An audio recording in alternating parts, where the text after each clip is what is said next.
Hello, hello. Can you, hello? Where's the hellos? Ah, good afternoon. Thank you. Thank you. Where's the vocal host? Or maybe my speaker's off? Is my Good afternoon. all right. Thank you. Not to be a passive aggressive or anything on my part, but yes, I guess too. I've just gotten so used. I'm taking for granted how enthusiastic this. I mean, I don't wish to take for granted. Excuse me. How Good would you? afternoon, Ah, Professor. oh, hello, hello. Thank you. All right, awesome. And I'm letting people. Hello. So hello, Amanda. Hello, Caitlin. Hello, Savannah. Hello, Elda. Hello, Samuel. And I'm going to the chat. That's the visual. There's. Am I allowed to? Um. Hello, Amanda. I mean, good afternoon, Amanda. Good afternoon, Kevin. Hi, Christina. Good afternoon, David P. Good afternoon, Caitlin. K. Good afternoon, Samuel. Good afternoon, Alicia. Good afternoon, Chloe. Good afternoon, Felicia.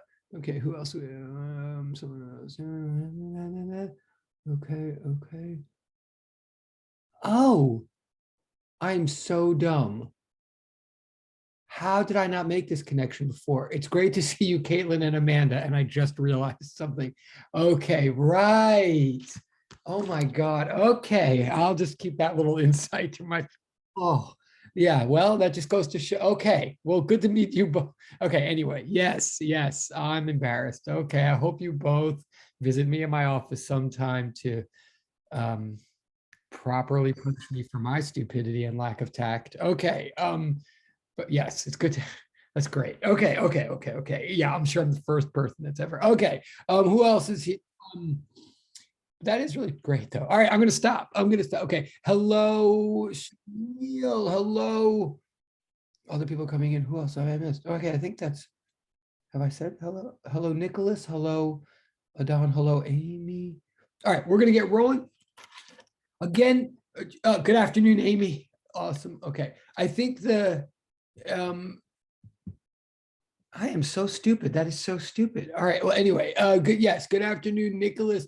Good. It's also a stupid thing to keep it. You know, my son does that too. Like the whole self-deprecating thing. So every time my son says how my younger son, when he does something and then he goes, "I'm so stupid," I know in my heart that what he's actually saying is that he thinks he's much smarter than the thing he just did. Like it's actually like kind of an ego thing to say. It's anyway, whatever. So like I should always be careful with that. All right. So good afternoon, Nicholas. Good afternoon, Adon. Good afternoon, Amy. Good afternoon, Shamil. I think, okay, I'm backing up now. All right, so we're gonna get started. Again, we're starting to roll forward here. Like again, the homework is just coming in these weird fits and starts. Hopefully, again, you might be getting your homework back out of order. You might like be still missing number one and then suddenly number four just landed in your box, or you might be missing a lot. It's just coming in the order that the notifications get stacked in my device. It's not logical. It's just what it is. But hopefully you're at least seeing things coming back. We're just going to keep going. The good news is, at least with all the homework that's been assigned, I think we're now like up to it in terms of class going over. Like I think you have pretty much full solutions or explanations of what the purpose was of every question that's been asked. So a new assignment has been dropped, so to speak, or uploaded. A new assignment that's due a week from today. And then it's going to be the last assignment of this topic. Well, yeah, it's a lot. And then we'll talk about assessments and things like that. But it's going to be the last assignment of this topic.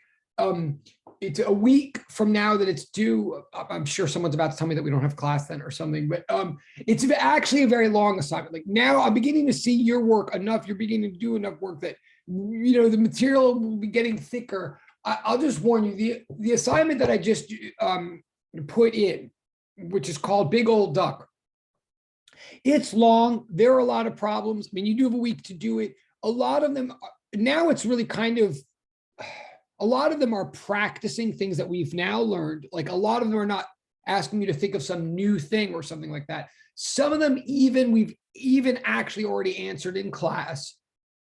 But some of them require thought. And so it's kind of like a review packet in a way. It'll really help you see where you are with this material. It certainly looks thicker and longer than anything we've gotten so far. You can consider it kind of a review packet. It's worth more points whenever you get to it or whenever you do it all than stuff we've done before. But to summarize, but in case you're intimidated or in case you have to triage or anything like that, um, I would say that the most important problem on the whole thing ultimately is the very last one. The very last problem on the whole thing, which is called Big Old Duck. It is the hardest. It is the most involved. We are certainly going to talk about it in class. We might even get to it in class before you get to it, possibly.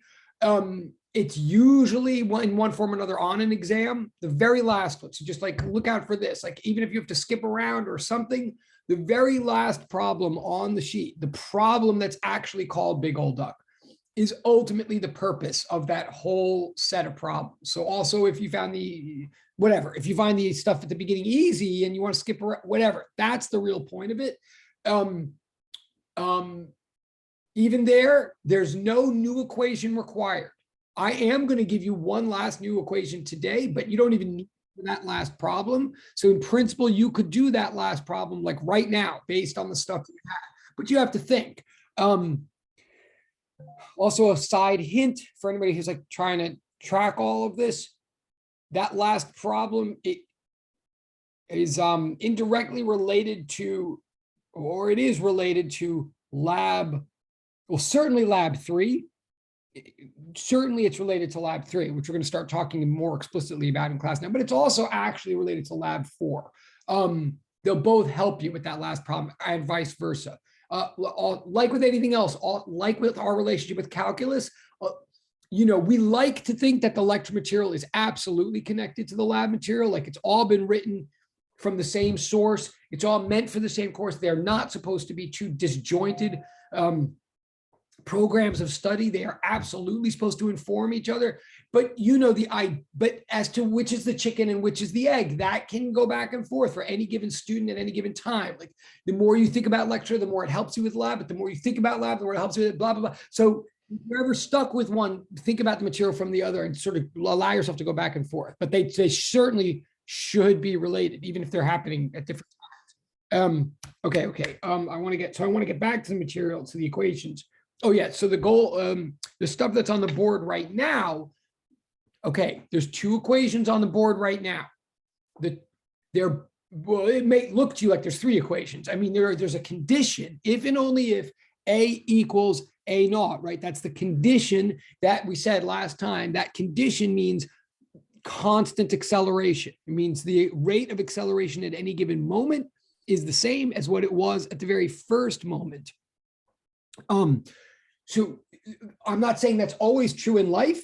I'm saying it must be true for any of the equations that we're now discussing to be true. The very first one that's on the board is what we derived in a bit of a hurry last time. We're going to see it. We're going to unpack it a little bit more today and see it more in action today. But it was the last thing we said last time.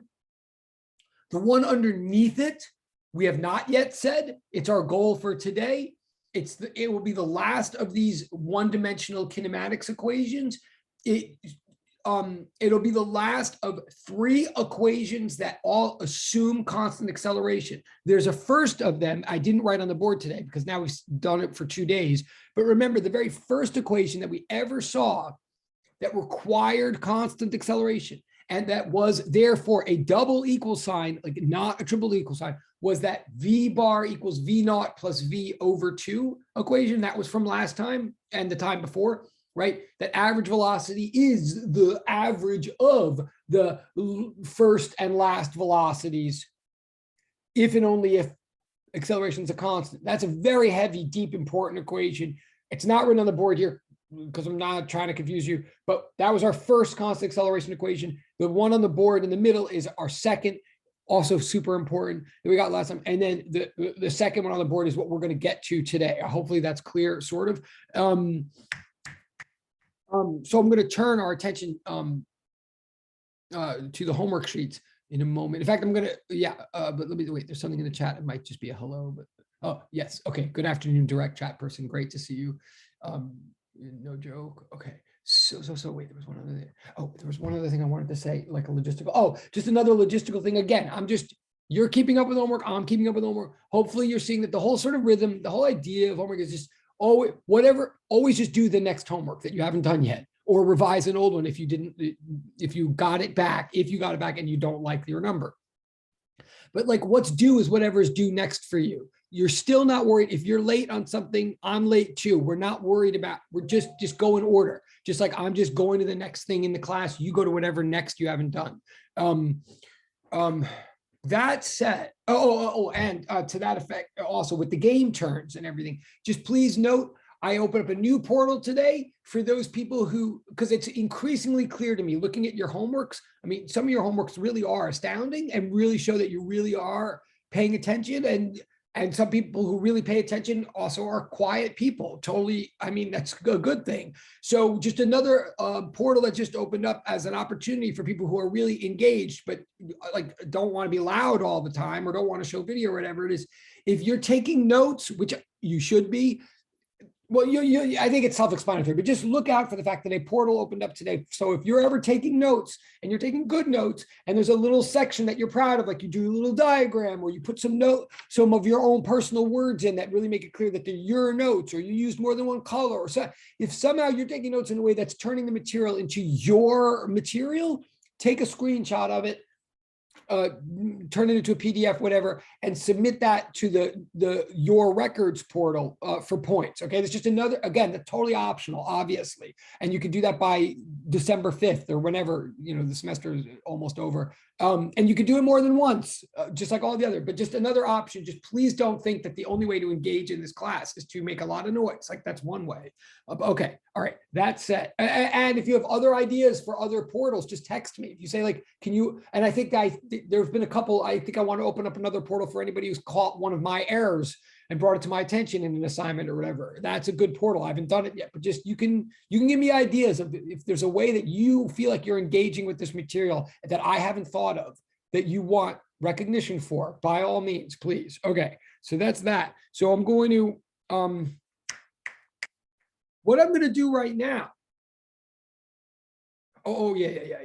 I'm going to do the very last, okay, I'm going to do a different screen share for a moment. Pardon me for a second. I'm just going to show you, this is going to be short screen share actually. Oh, no, it didn't work. Hold on.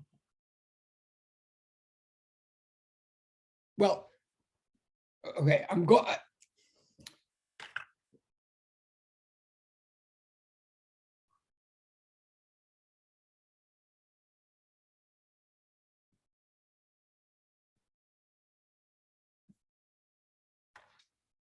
Okay. Okay.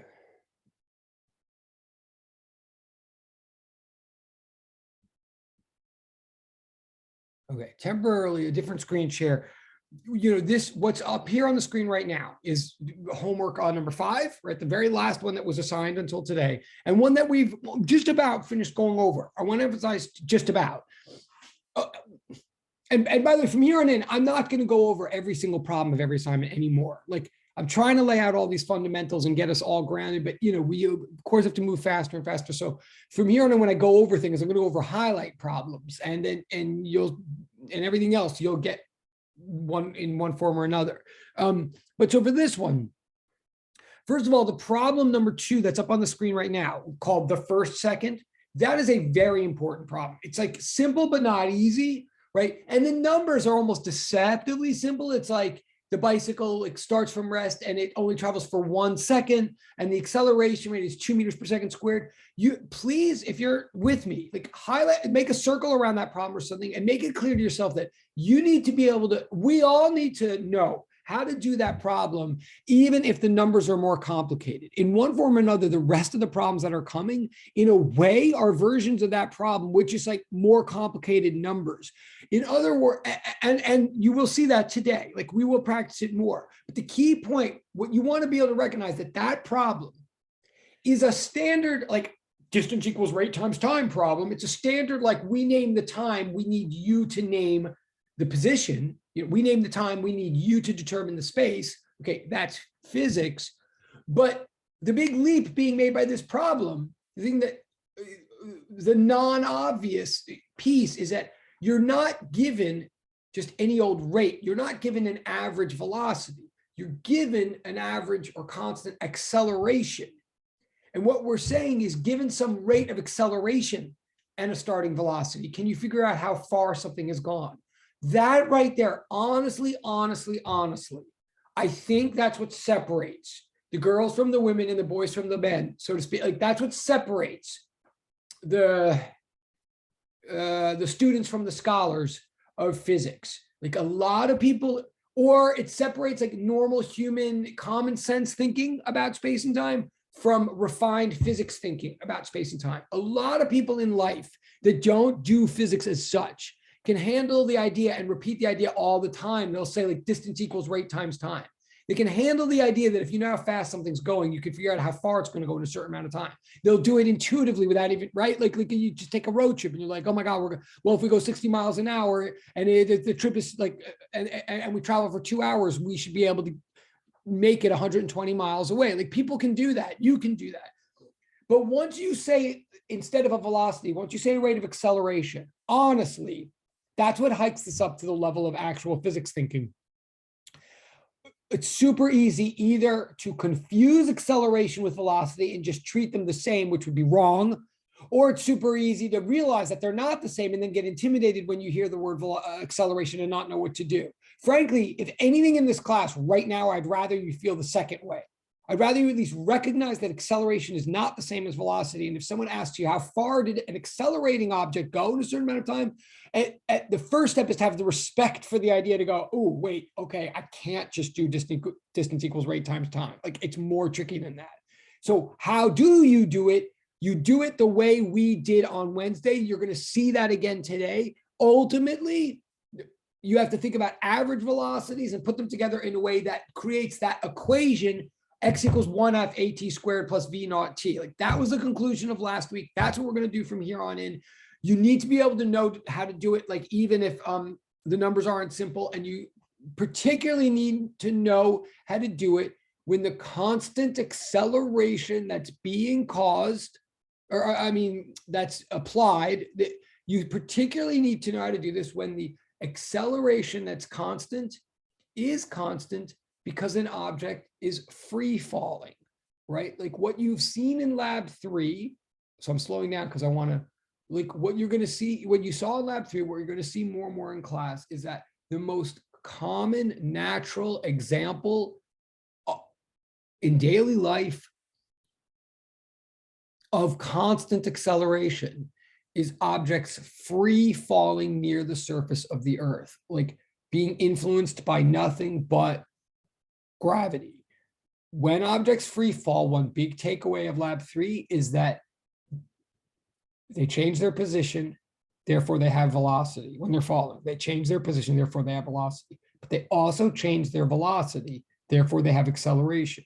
But it turns out that to a pretty high degree of approximation near the surface of the earth, even though objects that fall change their position and therefore have velocity, and change their velocity and therefore have acceleration, they don't seem to change their acceleration. In fact, please write this in your notes right now and then screenshot it for points if you want. What I'm saying right now in English, because I can't put it on this screen share, like I can't put it on the board, I'm saying that free fall is an example of constant acceleration. And in fact, I'll even cut to the chase right now and say, but please write this down, even though I'm not writing it, this is like a big bullet point in the course. I'm saying that what you can find out, at least by the end of lab 3, or you can find out using these equations by just dropping something and timing it, once you believe in these constant acceleration equations, it turns out that when things fall toward the surface of the earth, they accelerate at a constant rate of approximately 9.81 meters per second squared. Let me just say that one more time. In other words, what I'm really, if you want to put something in your notes, what I'm really saying, and I feel bad saying this in the abstract, I should write this down right now, but I'm saying lowercase g, double equal sign, 9.81 meters per second squared. In fact, I should say double squiggly equal sign. In fact, I'm so nervous about saying this without writing it down. Yeah, I'm going to switch the screen share. I'm just too nervous about this. Is too important for. I didn't mean to say it. I'm saying it. I better say it right. Hold on 1 second. 1 second.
Okay, sorry, I'm sort of changing my thought structure here for a second. I was about to say something about the other homework assignment, but as long as I'm saying this, let me say it as clearly as possible.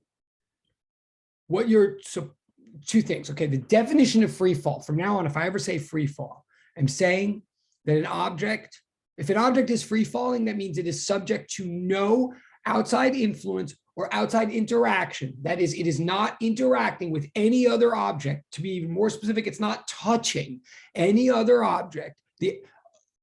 The only influence, if an object is free falling, that means the only influence on it is this mysterious thing called gravity, mysterious, but yet completely daily and common and ever present thing called gravity. To be more specific, I'm saying free fall means an object is subjected, is interacting with nothing in the world besides planet Earth, somehow through space, through this non-touching influence that we call gravity. So I'm saying in physics words, free fall means an object is subjected to no forces, no external forces at all, other than the force of gravity. So an object is not touching another object. An object is not subjected to friction from another surface or friction from air or anything. Free fall means just pure Earth pulling on the object in this way that we call gravity. And also, side note, I'm not claiming that we understand. I'm not claiming that I, or that Galileo or Newton even fully understood gravity when they started talking about free fall. We just know that gravity right now is a descriptive term for this apparent like reality that things always seem to fall toward the center of the earth. Like that's what gravity is, just named for that phenomenon that when I let go of things, they seem to be pulled toward the center of the earth without the earth having to touch them to do it. Okay, that's all I mean by gravity at this moment, that things seem to be pulled toward the center of the earth. And when an object is being influenced only by that phenomenon, not being touched by anything else, not being rubbed by anything else, not being magnetically pushed by anything else, right? Then we call this state free fall. Okay, so that's just to define my terms. Now it turns out from lab 3, which I'm assuming I believe you started, if not finished, but you correct me if I'm wrong in the private chat, but I believe you have some exposure to lab 3. The lab 3 is complicated and weird. It's also fun and simple, whatever. Lab 3 is like funny. It's meant to show many things. The first thing that lab 3 is ultimately meant to show, after you like step back and think about all the weird things you're doing with strings and bolts and all of that, what lab 3 is meant to show is that when things fall, they do speed up, but they don't speed up the rate at which they speed up. Honestly, that's the point of lab 3. Like, and you might think, well, couldn't you just say that? I mean, what do we need all these bolts and string? And again, please tell me in the chat if I'm wrong in thinking that you've at least started. No problem, direct chat person. Yeah, tell me if I'm, or maybe someone confirm or deny. You've started, we did. Okay, great. Thank you. Woo. Thank you, Amanda. Thank you, Jamalette. Okay, the madman can continue on his rant. Okay, so awesome, and thank you. Oh, sorry. Thank you, direct chat people. Okay, and put that for part. Okay, so lab 3, you're doing all this crazy stuff with bolts and trying to. Well, here's the thing. Like qualitatively of lab 3. The first thing we're trying to say is, look, if you put a bunch of evenly spaced bolts on a string and you drop them, you don't hear evenly spaced sounds, right? Or you don't hear evenly timed sounds. You have evenly spaced bolts, but they hit the ground in non-even times. So the first thing that's just trying to show you, just, viscerally is, oh crap, things speed up when they fall. I mean, if everything fell at a constant rate, then all those bolts would fall in even intervals. So just the first it's not dumb, but the first basic thing that's trying to show is, okay, when things fall, they don't only have a velocity, they change their velocity. Now, let me back up for a second and say, to show that much, we don't really need all those bolts and the strings and everything. All we have to do is drop something. Because honestly, if things fell at a constant velocity, if they didn't accelerate, then we couldn't drop things at all. Because right now I'm holding an object at speed 0. When I let it go, if it were to fall at constant velocity, it would maintain a constant velocity of 0. Like the only way that it's getting from 0 to some velocity is that it's accelerating. So things accelerate when they fall, and we actually don't need a big elaborate string to show us that. But that alone just means they have acceleration. What's the acceleration doing? Is the acceleration accelerating? That's an open question. Just because there is acceleration doesn't mean that it's constant. So the reason you go through all that stuff with the bolts and the strings, the reason you try to come up with a way to put bolts on string to then force them to land in even rhythms without knowing it, and you're not supposed to know this when you go in, but what you're really trying to do, you're trying to find a pattern that works. And the fact is, and we'll see this more and more, if you made a successful string, a string that works, that makes the bolts land at even intervals of time, then, and also, by the way, this is meant to be kind of a fun, I mean, it's not fun, but it's meant to be a demonstrative lab. It's not a highly precise, highly technologically advanced lab, of course. It's supposed to be intuitive. So there's a lot of room for imprecision, but the basic idea is that if your string did work, then your bolts actually would have to be in some kind of multiples of perfect square positions. Your bolts would have to be at something like they would certainly have to be farther and farther apart as they get higher and higher, right? Because things are getting faster and faster as they fall. So they're going to fall greater distances in equal times. So for sure, as I'm sure most of you realized in the lab, if you're going to make an even rhythm string, your bolts have to get farther and farther apart from each other as you look higher and higher in the string. Okay. But just saying that they have to be farther and farther apart is not good enough, as it turns out.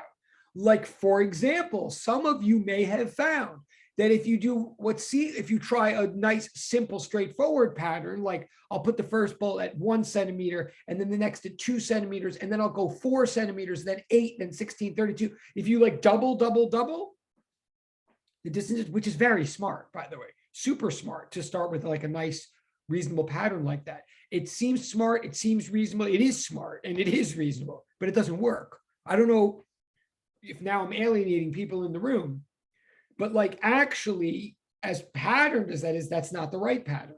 That won't work. like doubling the lengths as you go. What does work, now I'm getting myself all off on a tangent here in a way, kind of, but what does work is numbers like the numbers in the very last list, in the last problem on homework 3, or homework 4, I guess it was. What does work are multiples of the perfect squares. Like if you put the first bolt at 1 centimeter and then the next one at 4 centimeters and then 9 centimeters and then 16, or multiples of that, right? And it doesn't have to be centimeters. Like God doesn't, Mother Nature doesn't think in centimeters, only we invented centimeters. So it could be inches, it could be meters, or it could be some multiple, like, you know, like there's 2.4 centimeters in an inch. So the point is that whatever that first bolt is, whatever interval space you chose, even if you made up something like a cubit or a Yaverbaum or whatever, or Koenig, and you just made it up, then the next one would have to be like 4 of those. And then the next one would have to be like 9 of those. And then 16 of those. Now, why is that? Like perfect squares. Much like that equation, x equals 1/2 at squared plus v naught t equals distance for an accelerated situation, right? Like our very last equation that we derived for constant acceleration last Wednesday was x equals 1/2 at squared. And acceleration is measured, acceleration units are measured in meters per second squared. And where the bolts would have to be on your string in order to fall in an even rhythm would have to be in multiples of the perfect squares. Why? What's so special about squares? Because if you think about it, acceleration is change in velocity. Velocity is change in position. If you think of the numbers like the perfect squares, like 1, 4, 9, 16, right? Think of the numbers 1 and 4. The difference between them is 3. What about the numbers 4 to 9? The gap between 4 centimeters and 9 centimeters would be 5. The gap between 9 and 16 is 7. The gap, right? So what does that mean? It means between the perfect squares, the gaps are always increasing by 2.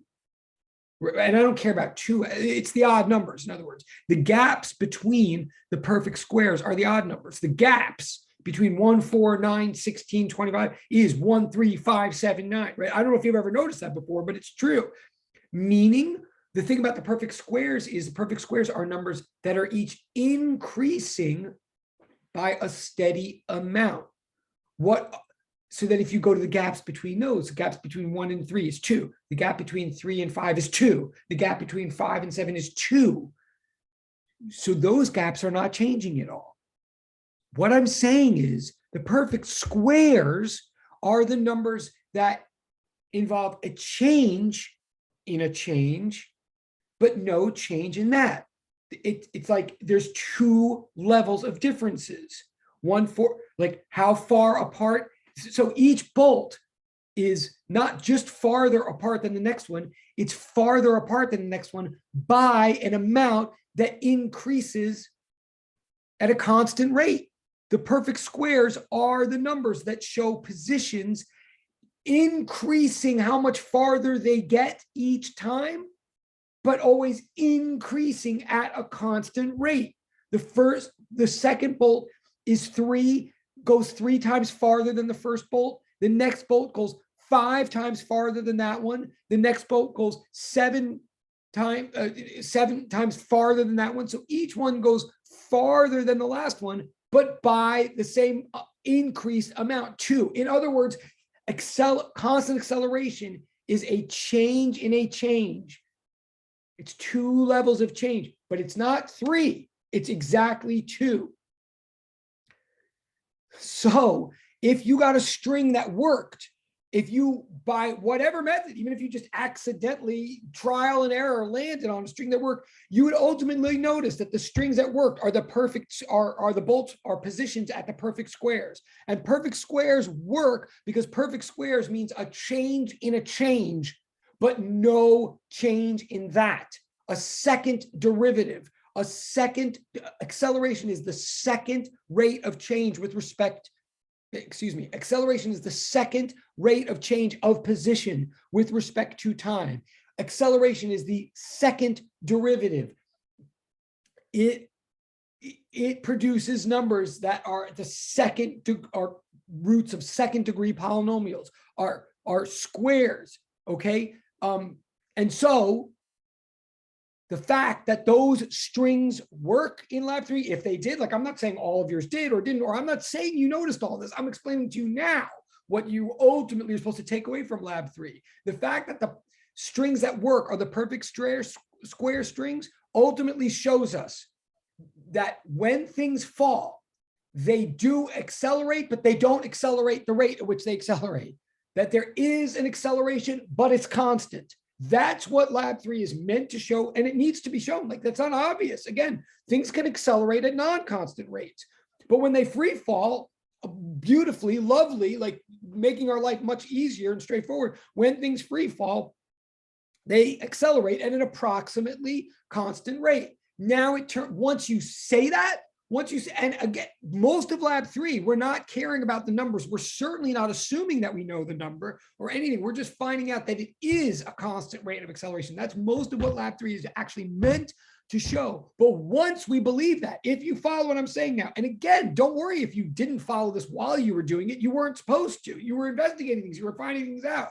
But if what I'm saying right now makes any sense to you at all about lab 3 and that's why you did it, then I'm saying, okay, that means from now on, whenever we deal with free fall, we can and should rely on any results and equations that we got for constant acceleration, such as the equation from 2 weeks ago, V bar equals V naught plus V over 2, such as the equation that we just derived at the end of last class, x equals 1 f at squared plus V naught t, or x minus x naught equals 1 f at squared plus V naught t. And then that means if you drop something and you time how long it takes to fall to the ground and you measure how long it takes to go to the ground, you can easily solve for A because you could just plug into that equation that we just got. And you couldn't unless you knew that equation applied, but now we know that equation applies, so you can. And so whether or not you actually did the following in the lab, and I'm not sure, most people don't usually get to this, and that's fine, and it may not be part of your report, and that's fine, but I'm saying at the end of this sheet, right at the bottom of this screen, whiteboard right now, I'm saying that due to what you did in lab 3, we can conclude that when things are falling, the acceleration is approximately a constant. So I'm doing squiggly lines, like approximately a constant. It's like, it's not exact, but it's good enough. That's what all physicists say. It's approximately a constant. From now on, we're going to call that constant rate G.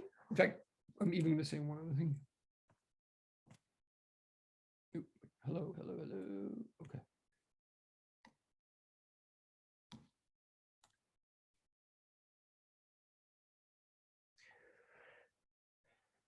We're going to call that rate lowercase g as in gravity, but lowercase g as in the value of that approximately constant rate of acceleration. The value of it, I'm not caring about positive or negative. Like positive and negative is something you define for a given problem, for a given frame of reference. That goes to Galileo. So sometimes this number can be positive, sometimes this number can be negative, depending on how we define our coordinate system. That goes to Galileo. But the value of it turns out to be approximately 9.81 meters per second squared. Now that's approximate in that, in fact, I'm not saying it's like that we don't really know. I'm saying the digits go on forever without repeat. It's like pi or e or one of those numbers, a transcendental number.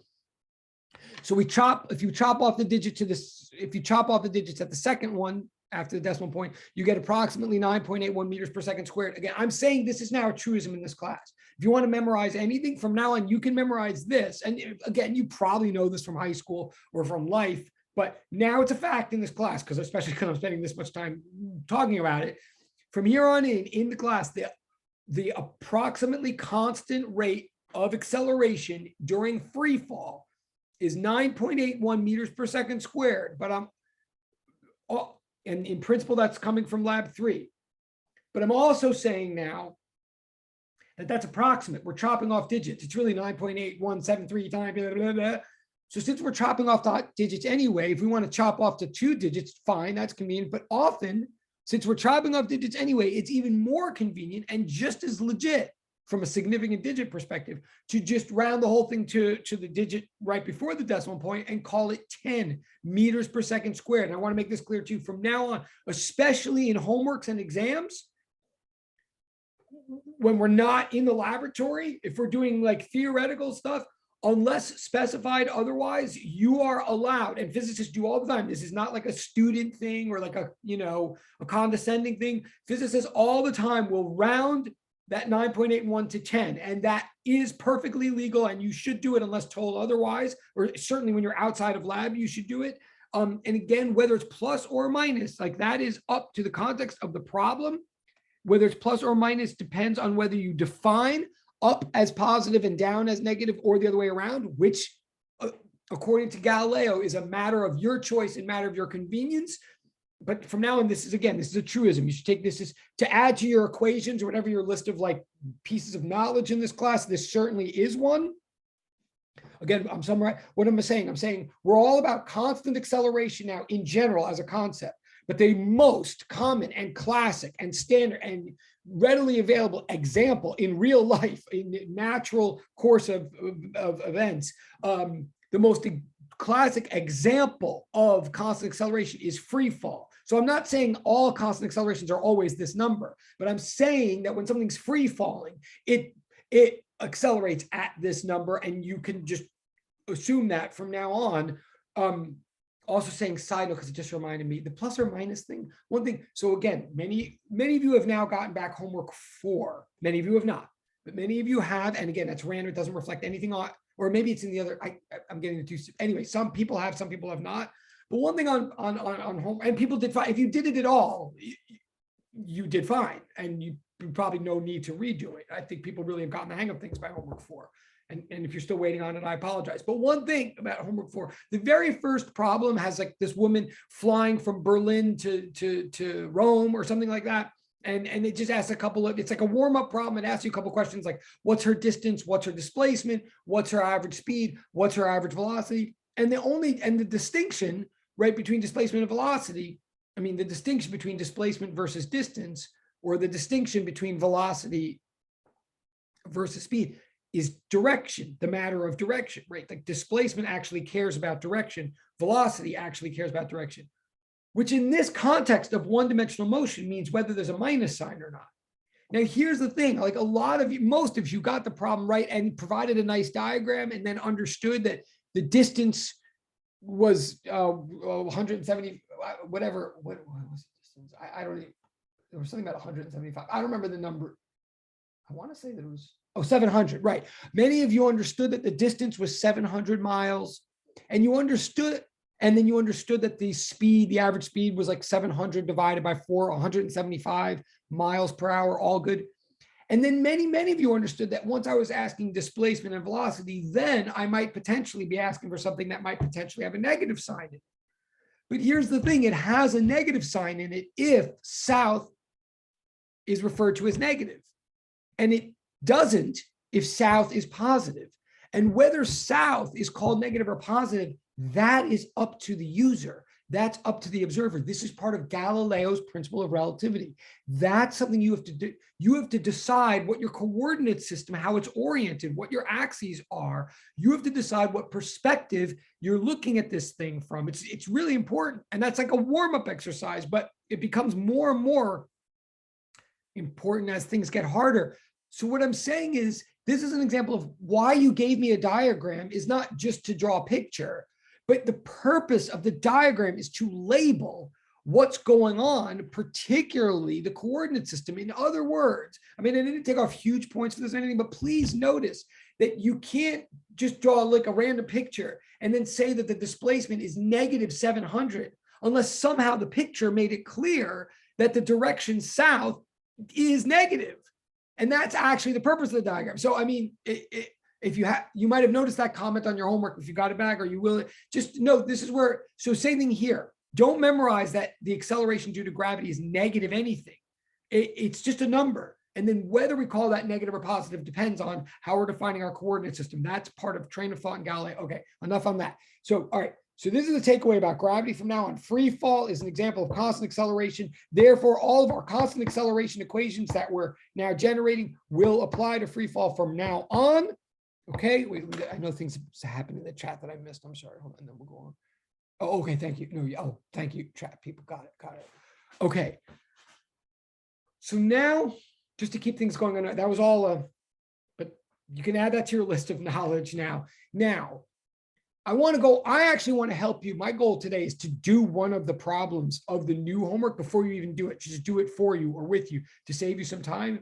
That's one of my goals, and it will help us practice one of these equations. Actually, yes. Well, no, but to go in order, the very last problem of the last homework, the very last problem of the last homework, the thing where I had the screen share a second ago. I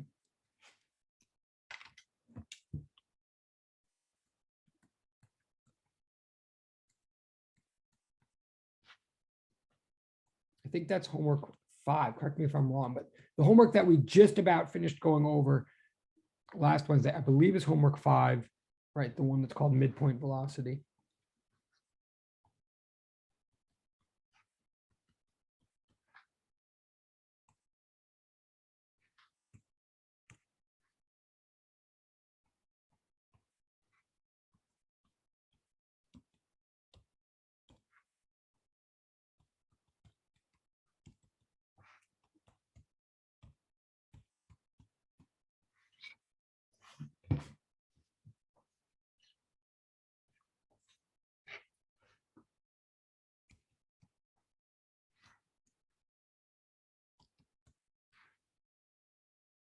I think it was problem 3. Correct me if I'm wrong. I think it was Roman numeral 3.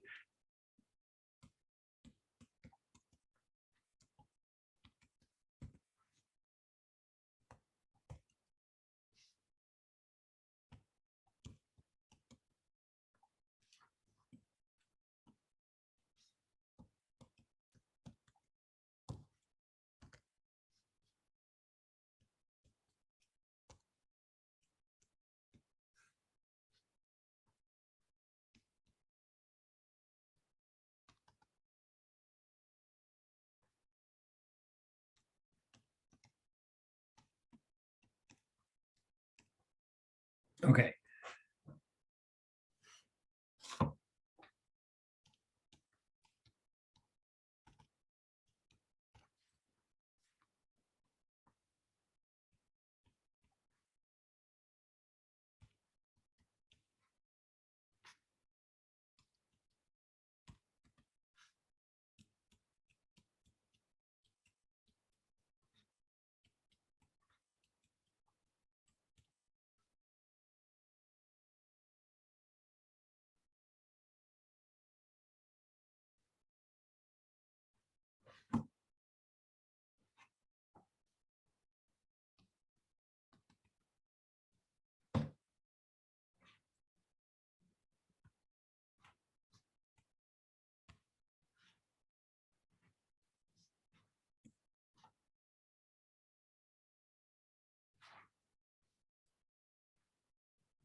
Okay, here's what I'm trying to say. We developed an equation just at the end of last Wednesday that we've only used once now. We're going to practice more today and tomorrow. We developed an equation that tells us what to do if what we know is the time, the acceleration rate, the initial velocity, and we want to find the displacement. That's what we developed, okay? Kind of the equivalent of distance equals rate times time, but for an accelerating object. Now, the reason for the raw algebra in the very last problem is it's just cutting straight to the chase of like, okay, that's fine. So now we can like solve problems where if we know the time and the acceleration, we can get the displacement. But what if we don't know the time? And what if we're not solving for the time? What if all we know is like the initial velocity, the initial position, the acceleration, and the final velocity? Can we solve problems if we don't know anything about the time? That's really the question and the answer is yes, as long as we trust algebra, we can. Okay, so the purpose of the algebra, I'm not going to go, the algebra is showing you, is reminding you of algebra steps that work in general. I'm going to cut to the chase and do it for the physics. What it's reminding you is like, so the issue here, again, I should check in with you in a second, but I'm going over the very last problem of homework 5. I'm trying to show you the purpose of it is to derive one final constant acceleration equation that we can use when we don't know anything about the time and when we don't care about the time.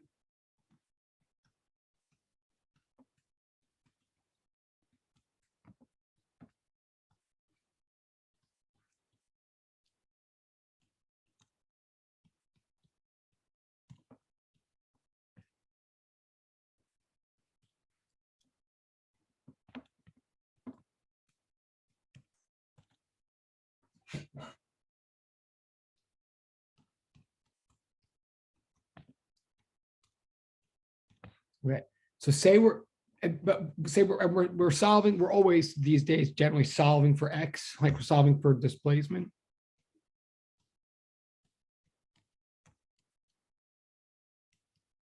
For displacement, the change in position from the initial to the final. So if we're solving for a position,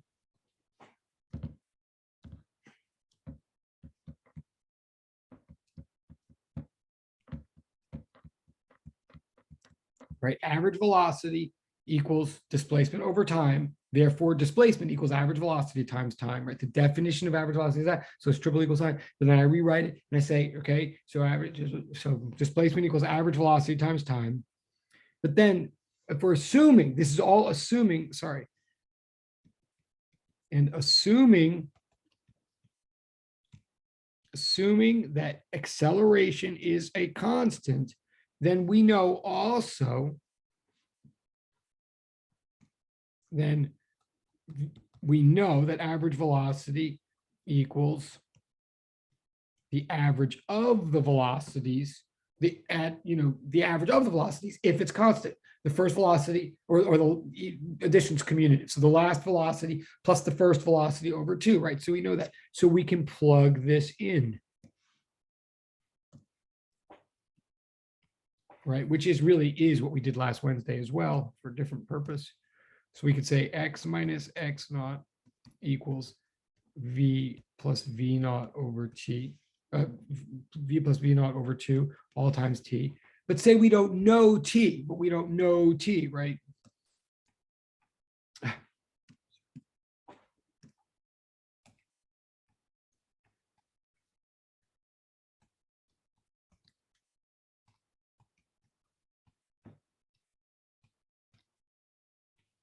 So we don't know T, but just like we did last Wednesday, if we have an acceleration, and I can turn back the page in a moment if anybody needs me to, but we don't know. So I'll just rewrite what I just had there just so you. So we have so far. Okay, continue. Right. We have thus far X equals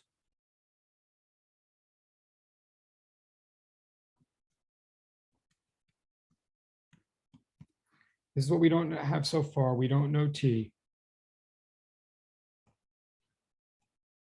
But we also know that the definition of acceleration, of average acceleration, is change in velocity per time, right? So we can rewrite that. We can rearrange it and say A times T equals, well, first of all,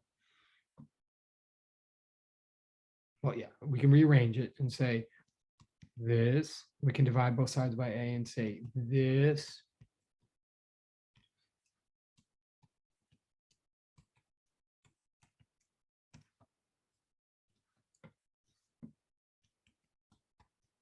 now. I don't know if this is starting to go a little bit faster for some of you. Maybe that's a good thing, maybe it's a bad thing, but I'm just rearranging the definition of average acceleration. I'm just rearranging it. Maybe some of you do this in one step in your head. Maybe some of you don't like this at all. I don't know, but I'm rearranging it and solving for T because T I don't have, right? So I'm rewriting it for T, and notice ultimately, I'm dropping the bar over the A because we're assuming constant acceleration. So the A is never changing. Whatever the average is what it is always. So I don't even need that bar anymore. The average is whatever it is at any moment, which is whatever it was at the beginning. So it's just one value, A. So now I have an expression for T. Why did I do all that? Because I can plug it in. This is all, again, for those of you who, this is not a digression. I'm not off on a digression. Now, this is the material. This is just the exact algebra that is being done in the last problem of homework 5. Only there they do it with random letters just as an algebra exercise. Here I'm showing you the purpose of those random letters is if you believe that algebra, then that algebra can apply to the physics here. And what I'm doing is I'm taking these two equations that I know, I'm sort of rearranging them and then putting them together. I'm going to substitute this T in for that T because T is what I don't know, right? So this is kind of like solving simultaneous equations, but I don't know T and I don't care about T. So I'm just taking two expressions for T and putting them together or substituting one into the other so that at the end of the day, and I'll go to the next page now, but again, if you want me to turn back, I'm happy to do it. But just to summarize on the next page, what we have so far. So we have so far X equals V plus V naught over 2 all times T. And we also have that T equals V minus V naught over A, right? So I'm going to substitute.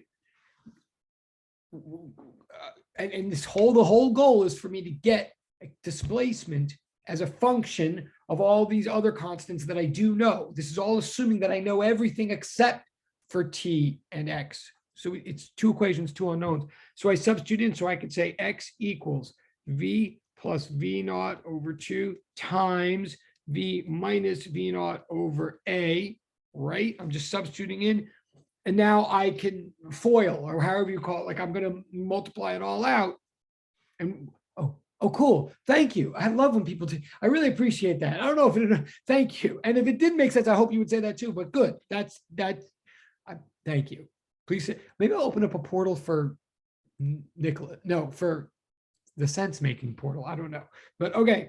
So then I'm foiling. So V squared, first, and then outer is V, then inner is, and then last is, right? And you might recognize, and it's all right. You're multiplying two fractions, so you multiply the numerators and you multiply the denominators. So the whole denominator is literally 2A, and you might recognize that top. It's not a coincidence. That top is the difference of two perfect squares. Lovely. I think that's lovely. So what we get, here's the purpose of this whole thing. In fact, you might recognize this. Oh, and I'm sorry, I keep saying X. This is just, I mean to say, it's not a big deal, but I mean to say X minus X naught. It doesn't change. Often X naught is 0, so often I forget about it or leave it out. But if I'm just being consistent, sorry, and I'll change this in the back. I get careless a lot about X naught because often X naught is 0. Did I? Yeah, so sorry. And if you don't include the X naught, that's totally fine. I'm careless about it because you can be too. But just to be as clear as I can, yeah, so that's all there. I'm just making sure I correct it. Yes, and okay, I think that's all corrected. If you want me to slow down or go back a page, I will. But so this is all X minus X naught equals, oh, and I was going to write that big. That's why I even called that, sorry. Okay, so now, so my final conclusion is that X, so the displacement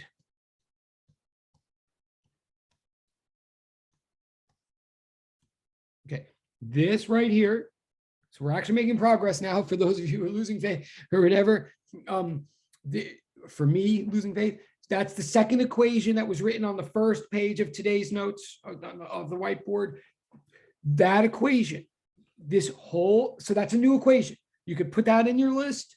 If you were to ever, I'm hoping you're not actually trying to memorize any of these equations. You're just trying to get used to using them and seeing that they make sense. Like they would be given to you on an exam anyway. So don't strain yourself to memorize them. Hopefully see that they make sense, and practice using them. But if there were any equation that actually is kind of a memorizer in a way, it's kind of this one, not because it's the most important. In fact, in some ways, This is the least important. I mean,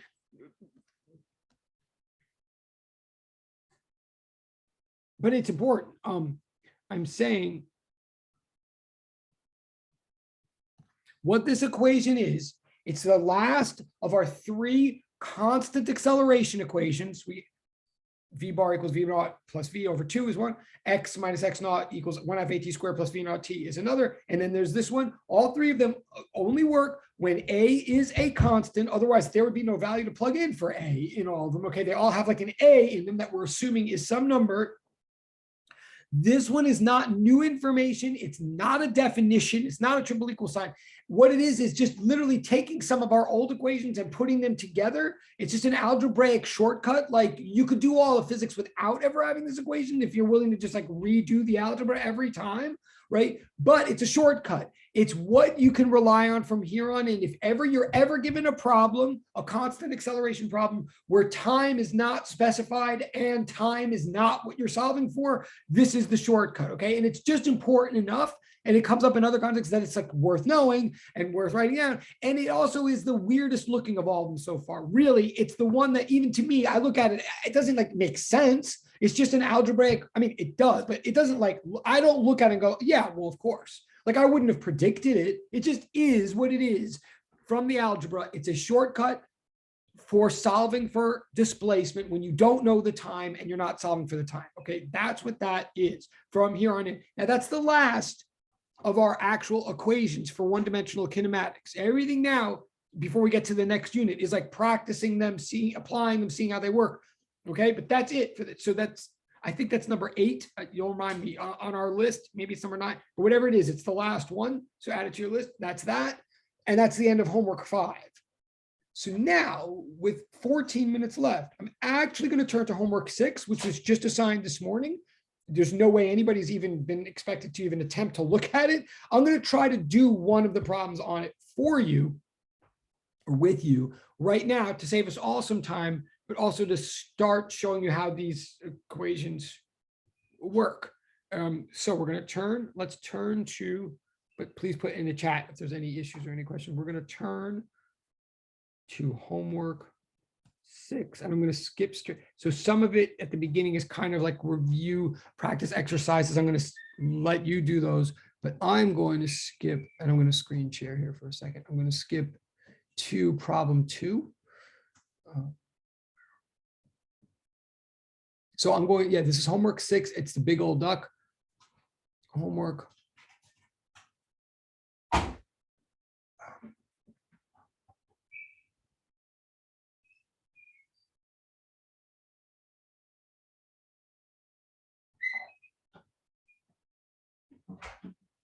Okay, I'm going to do a quick screen share back and forth screen. Well, yeah, just so you can see what I'm talking about. I'm talking about this. Okay, oh, it's good to see you guys. Okay, so I'm talking about problem 2 on homework 6. That's what we're about to talk about for a minute. I'm skipping problem 1 for now. You can do that. So we have a baseball rolling down a 6-foot slide from rest. It accelerates at a constant rate and completes the slide in 2 seconds. Okay. So maybe, I don't know if you want to take I mean, hopefully you have this right in front of you from Google Classroom, or screenshot it right now and like put it in a different window, because I'm going to go back to the other screen now and just do this. If that's okay. 6, 2, 3. Okay. And I know we have like 12 minutes left, and that's fine.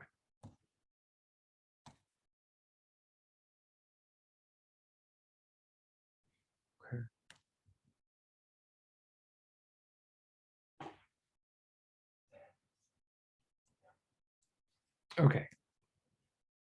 So here we have a slide. I don't know the angle. I don't know. I just know that a ball or something slides down this slide, right? And even though I just put up the problem, I'm going to forget right now. It says that, oh, and it slides from rest, we're told.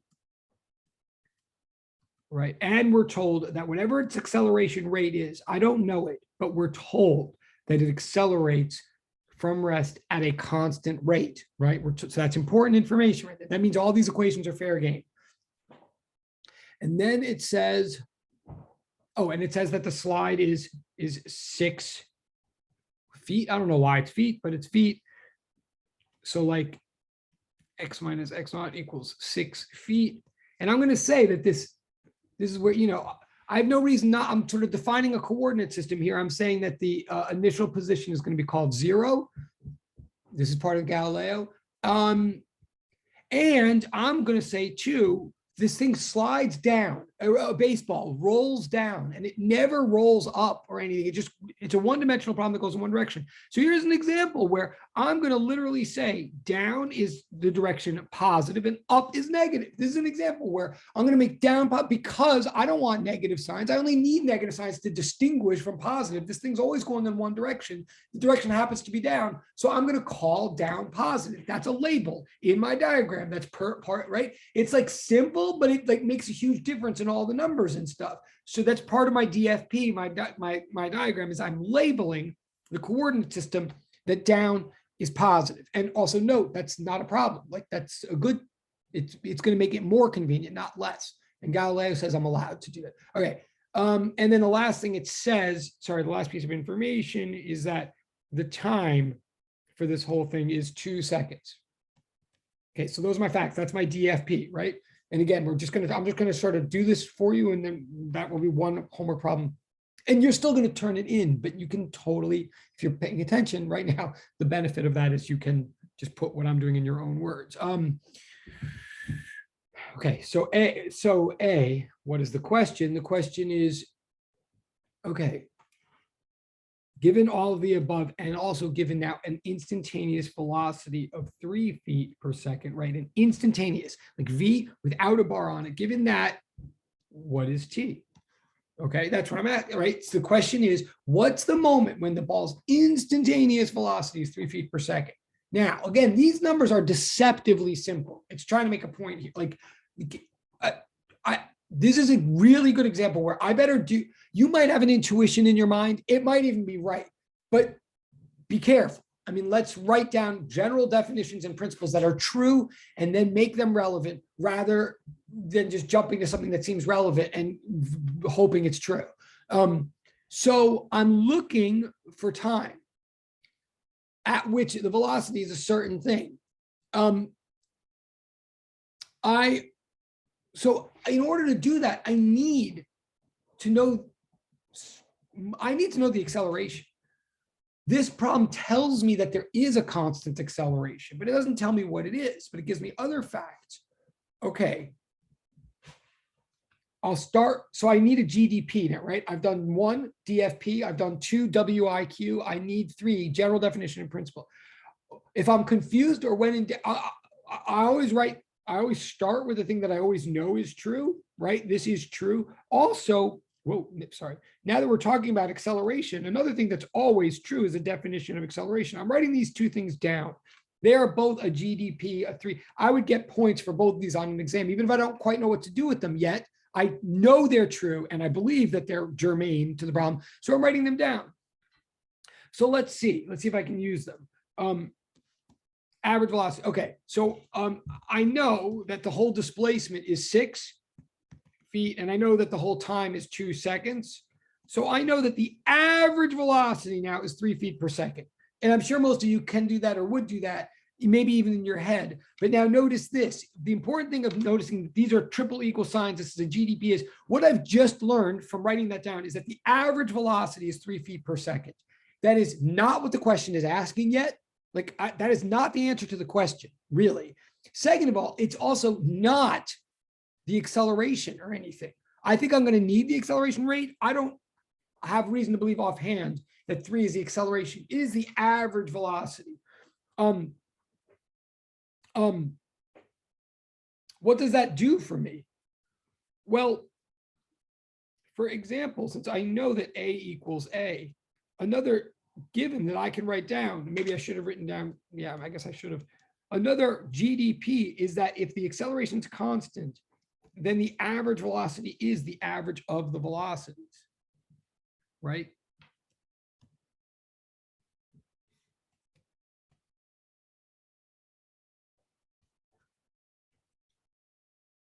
what I'm saying here is this.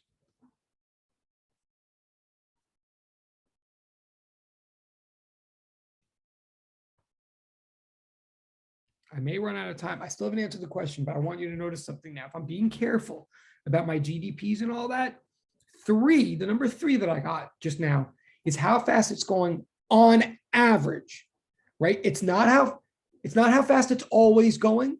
The thing is speeding up. It's how fast it's going on average. If I believe that this acceleration is constant, what that really means to me by using the constant acceleration, like average velocity equation, is if this thing is going at 3 on average, that means that's how fast it's going right in the middle, right? At the beginning, it's going not at all. Then eventually it gets up to 3. And then it keeps getting faster and faster. And eventually, apparently, according to my equations here, gets up to a speed of 6. Its final instantaneous velocity is 6 when it gets to the bottom of the slide, right? 6 feet per second. On average, right in the middle, right at the first second, it's going 3 feet per second. That's how fast it's going right in the middle on average, right? So I'm talking around the mulberry bush here a little bit, and I only have 4 minutes left, but I'm going to say,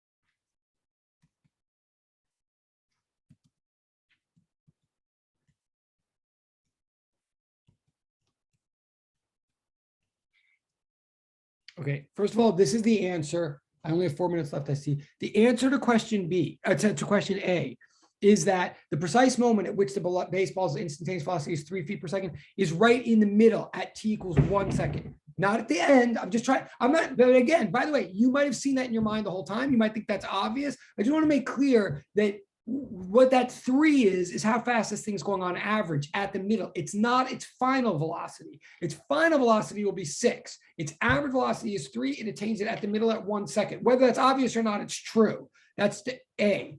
But then B, it asks, and then we're going to finish on this. B, it asks, the question is at t equals 1, right? At that second, how far has it gotten, right? And here's what we really have to think carefully. You might think at this moment, you might think, oh, well, it's halfway through the time, so it's gotten half the distance. I guess the answer for X is 3. A lot of people might think that, and they're not crazy, but they'd be wrong because this thing is accelerating.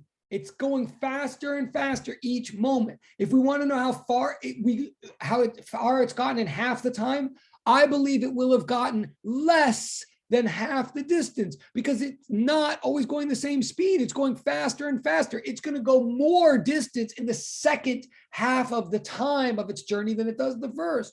In order to know how far it's gone in that first second, the fastest thing to do, since we only have 2 minutes left, is practice one of these equations that we just got. Like x minus, since it's constant acceleration, we can say x minus x naught equals 1/2 at squared plus v naught t.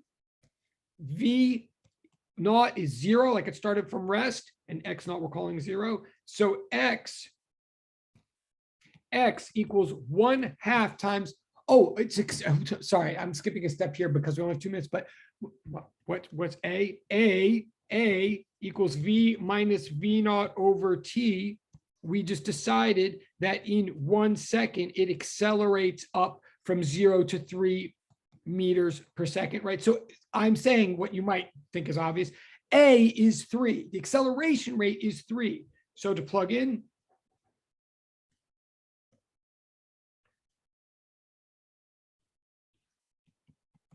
therefore, my final conclusion of this is how far does it get in the first second? Now, just back up and look at this. We have like literally 1 minute, right? But just look at the conclusion I'm saying. And I think it's, and here is the conclusion right here. The conclusion is that X is 1.5 meters in the first second of this journey. In the first second of this journey, in the first half of the amount of time of this whole journey, what I'm ultimately saying is this object traveled 1/4 of the total distance. No, halves, quarters, squares, right? I'm saying the whole punchline and the purpose of that equation that has the squares in it is to make us realize in half of the time, it does not travel half of the distance because it's not going a constant velocity. It's going a constant acceleration. It's speeding up. So in the first half of the time, it travels only 1/4 of the distance, 1.5 meters out of a total 6. And in the next half of the journey, it travels 3 times that much. It travels 4.5. That's the answer. That's just a exercise, but just to show you the difference between velocity and acceleration. It's traveling more and more each second. It's like your bolts. But that's the end. You've been very, very patient. I love this class. You've been very patient, very awesome. I think we're caught up with ourselves. Okay. Oh, sorry. Yes. I can move back to the previous slide. Sorry. And I will hang out for any question. I think that's the slide you want. So I'm going to stop the recording in a second and you can go, but I'm going to hang out if there's any questions or other slides. Oh, no problem. Oh, thank you. Oh, the previous one. Sure. Okay. But for anybody who needs any of the slides or whatever, and of course I'll upload this too, but I'm here. I'm not going anywhere, but you can. Thank you all very much. You are awesome. I'm changing the view. Have a good day. Yes, thank you. Bye, Professor. Have a good day. You guys too. Have a good day. Have a great day, Professor. Have a great bye. Bye. Have a good day. Okay. I'm stopping the record. Have a great day. Thank you. Okay, thank you very much. I have the notes now.